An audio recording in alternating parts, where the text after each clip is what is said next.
सिंध में अनेक अहिड़ा वाक़िआ नज़र ईंदा आहिनि जिन खे ॾिसी अखियूं रत जा ॻोढ़ा रोअंदियूं आहिनि। बेवसी ऐं लाचारी जहिड़ी ज़िंदगी गुज़ारींदड़ सच में बुज़दिल न पर हिम्मत वारा आहिनि, जेके हर ॾुख तकलीफ़ खे ख़ुदा जे तरफ़ां पंहिंजे लाइ हिकु हिसो सम्झी मोड़ ॾींदा आहिनि। अॼु जॾहिं मुंहिंजो गुज़र ॻोठ चनेसर कलोई मां थियो त मुंहिंजी नज़र हिकु माण्हू ते पई जंहिंजो हिकु हथु कटियलु हो ऐं घाह करे रहियो हो। वेझो वञण सां अमरा ॿुधायो, मुंहिंजो नालो जावेद कलोई आहे, कराची में माल जे वाड़े ते कमु कंदो हुअसि। घाह कुतर करण वारी मशीन में हथु अचण सां हथ जूं सभु आङुरियूं कटिजी वियूं। वाड़े जे मालिक ज़ालिम हथु कटिजण जे करे नौकरी मां कढी छॾियो।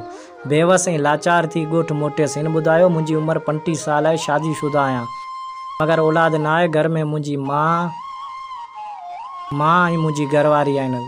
गुरबत जे करे पेट गुज़र करण लाइ गाह जी बरी करे 50-100 में विकिणी घर जो सामान वठंदो आहियां।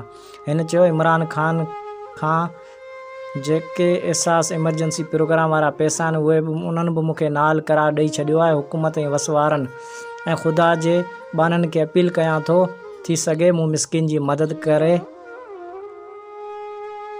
मां ॾाढो बेवस ऐं लाचार थी वियो आहियां।